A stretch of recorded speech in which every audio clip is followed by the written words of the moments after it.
Before you read another word, if you're watching this from somewhere in Canada right now, drop the name of your city in the comments below. Whether you're in Vancouver, Toronto, Calgary, Halifax. I want to know where you are. And if this story hits home, you know what to do. Subscribe to Velvet Confessions.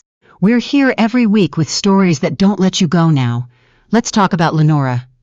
Not the Lenora you'd expect. Not the kind who cries in airport bathrooms or sends texts she later regrets. The Lenora in this story sat very still at a kitchen table in North Vancouver on a Tuesday morning in October, read the message her husband had left on the counter, not even a note, a text, printed out and left under a coffee mug, and said nothing because she was alone. The message said, "I've filed. The papers will arrive Thursday. Don't make this harder than it needs to be. I've already spoken to a lawyer, Lenora Ashby," and yes, that was still her name then. She hadn't yet decided what to do about that, was 41 years old. She had a PhD in biochemical engineering from the University of British Columbia. She had not slept more than 5 hours in any given night for the past 2 years. She had a daughter in grade 4 who loved horses and hated math, and she had a company, small, unfunded, operating out of a leased lab space in Burnaby, that smelled faintly like some solution and ambition, that she had been building quietly, carefully, the way you build something you're not sure the world is ready for yet. Her husband. She would stop calling him that by Thursday. So let's use his name. Her husband was a man named Graham Aldrich, 44, senior partner at a mid-sized architecture firm in downtown Vancouver, a man who wore his confidence the way other men wore cologne, habitually, generously, and without considering whether anyone nearby actually liked the smell. Graham had told her 6 months earlier that he felt like he was living with a ghost. "You're here," he said, standing in the doorway of her home office at 11:30 on a Friday night, "but you're not here." Lenora had looked up from her screen. She'd been reviewing test results from a compound she and her research partner had been refining for 3 years, a targeted drug delivery mechanism for late-stage pancreatic cancer, the kind of work that does not pause for Friday nights. "I know," she said. "I'm sorry. Give me 20 minutes. She did not finish in 20 minutes. She finished at 2 in the morning. Graham was already asleep, turned away from her side of the bed, in the particular posture of someone who had stopped leaving space. Here is what Lenora never told him. Not because she was secretive, but because she had spent so many years learning to protect the tender, uncertain thing she was building, that she'd forgotten how to open it up to someone who wasn't wearing a lab coat. 3 weeks before he filed, she had received the first serious inbound interest from a pharmaceutical group based in Montreal. They had seen a paper she'd co-authored.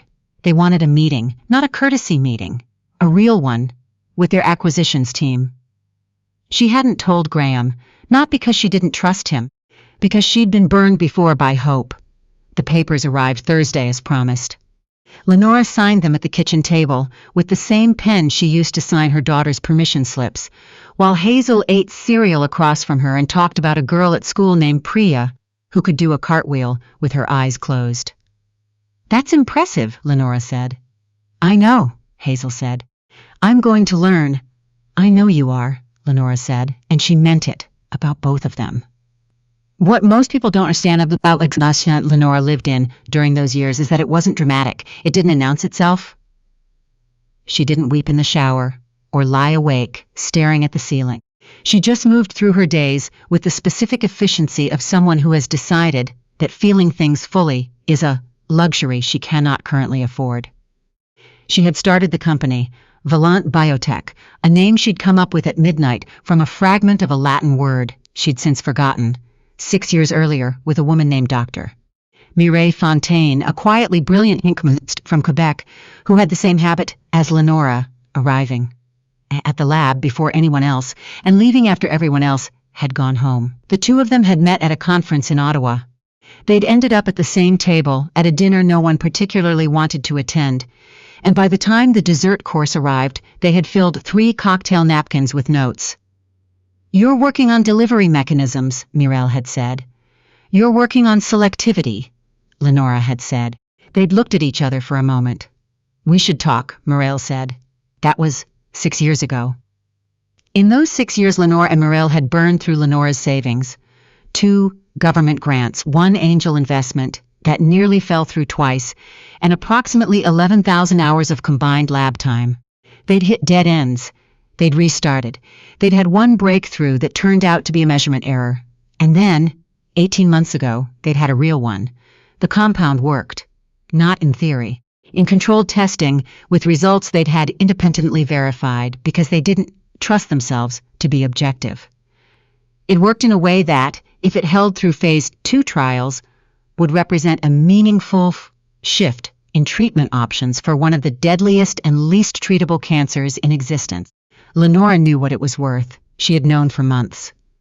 She had said nothing to Graham, to her parents, to anyone outside that lab, because she also knew that knowing something is worth something and turning that into something real are 2 very different things, separated by a distance that can swallow you whole if you're not careful. The call from the Montreal group came on a Wednesday in November, 5 weeks after Graham had moved into a sublet in Kitsilano and started posting photographs of his dinners on Instagram.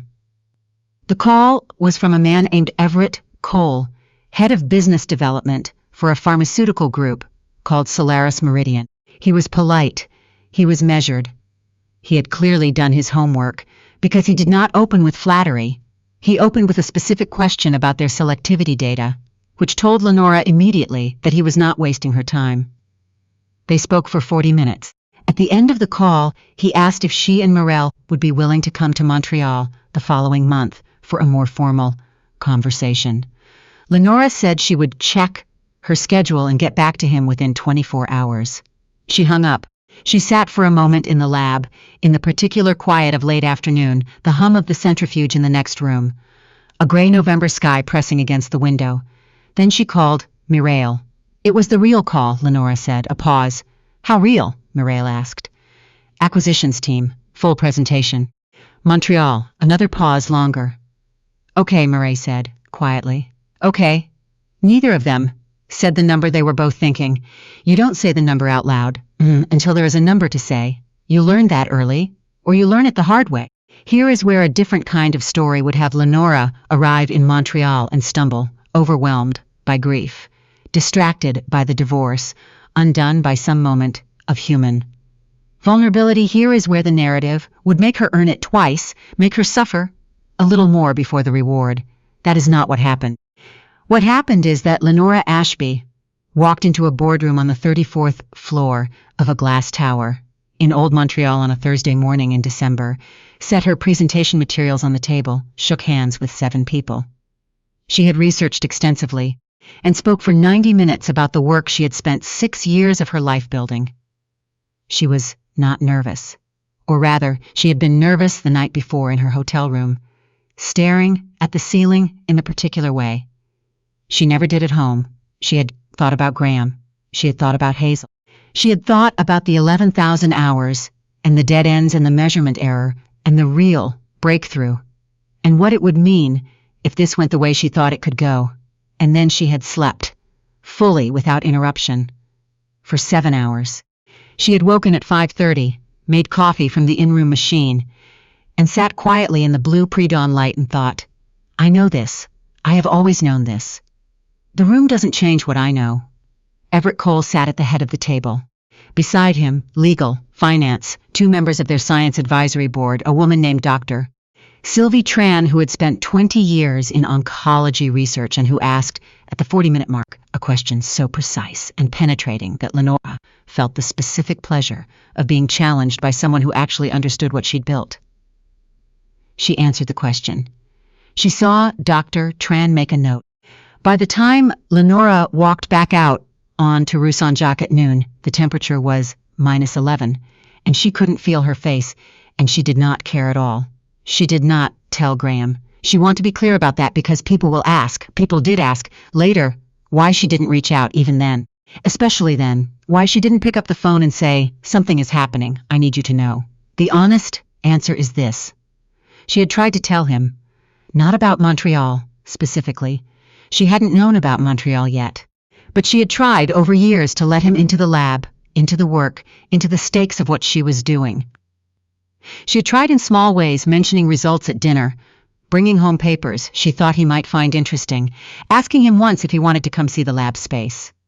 He had come once. He had stood in the middle of the Burnaby lab on a Saturday afternoon, looked around at the equipment and the whiteboards and the stacks of binders and said, "It smells in here." She had laughed. He hadn't. After that, she stopped trying. Not in anger. In the quiet recognition that some people are not able to enter the rooms where you live most fully. It doesn't make them bad people. It just makes them the wrong people. Graham was not a bad person. He was a man who needed to be the most important thing in a room, and Lenora had never been able to guarantee him that. She understood, now, why he had left. She understood it with a clarity that was clean and sad, at the same time the way honest things often are. The offer came in February.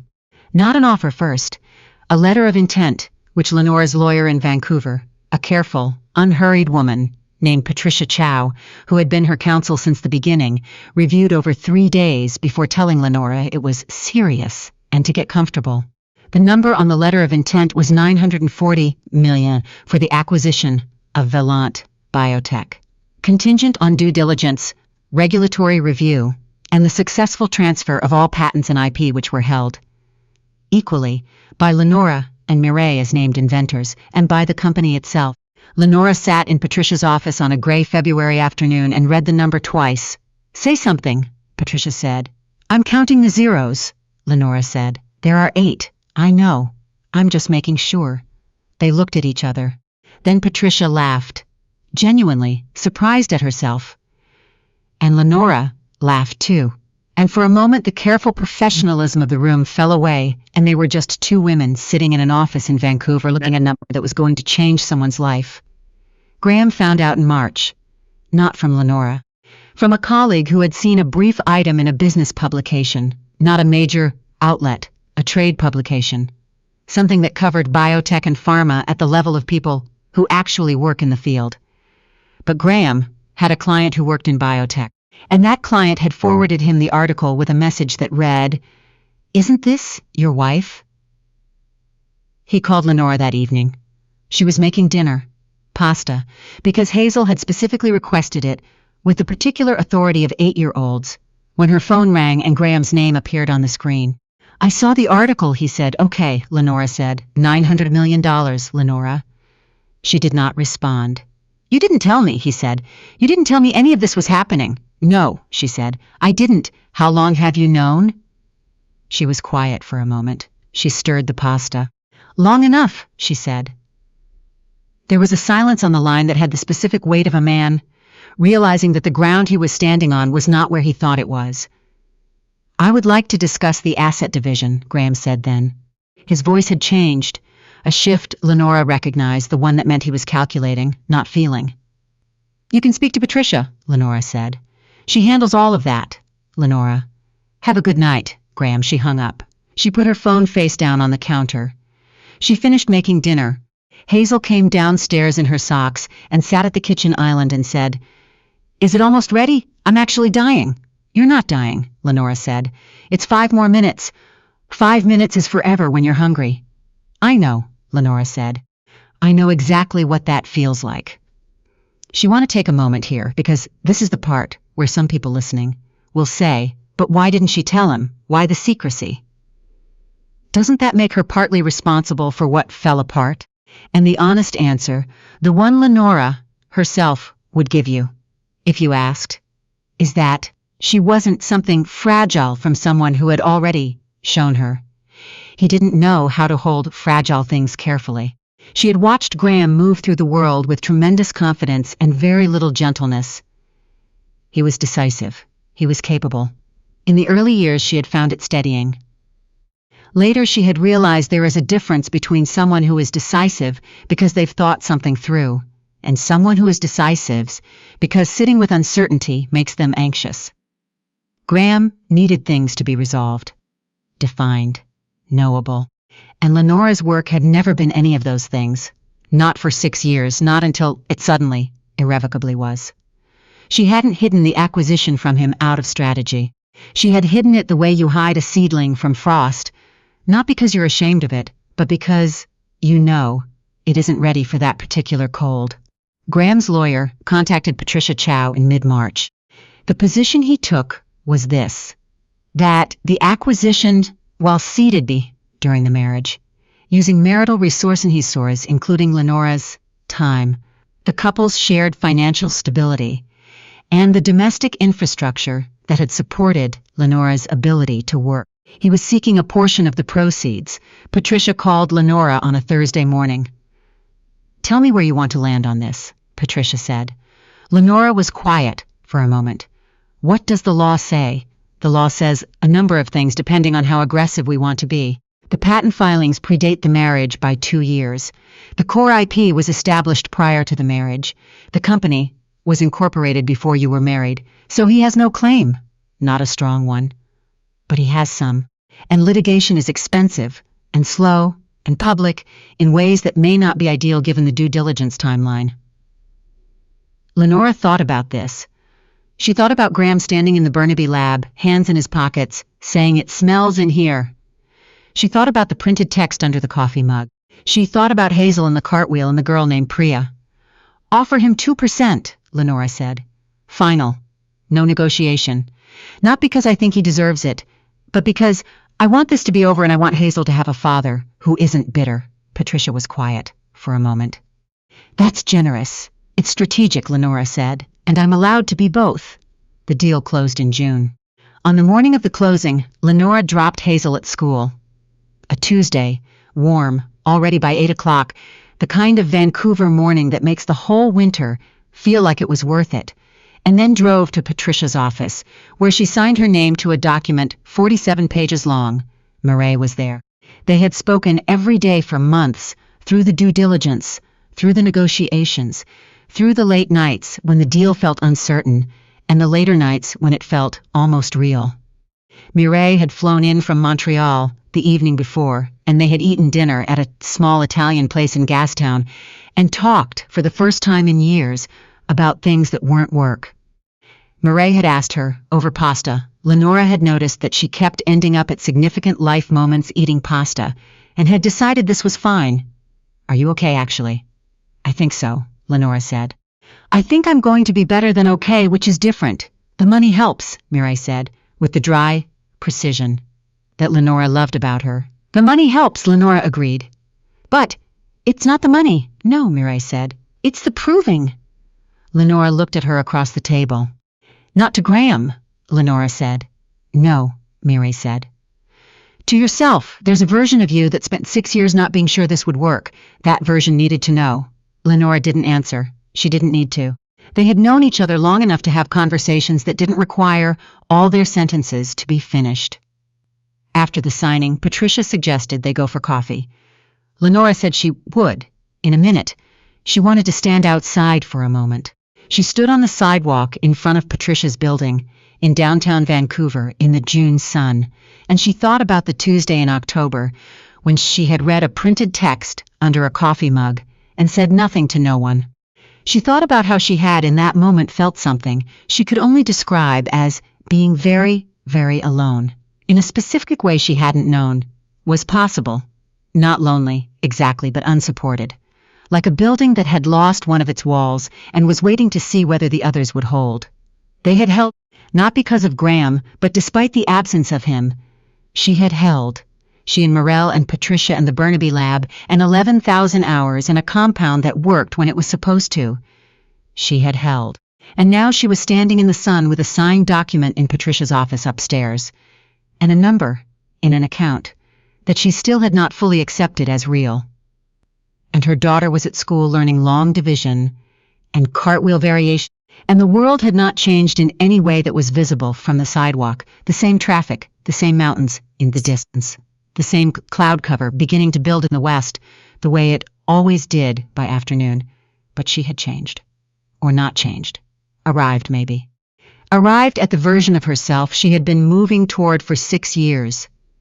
Through the dead ends, and the measurement error and the printed text under the coffee mug, and all the mornings she had woken up at 5:30 and thought, "I know this, I have always known this." She took out her phone. She had one message. From Graham, it said. "I saw it closed. Congratulations." She stared at it for a long moment. Then she put her phone in her pocket, turned her face up to the sun for a moment with her eyes closed, and went to find Patricia for that coffee. She did not reply. Some things are not questions, and some silences are not empty. They are just full of everything that has already been said.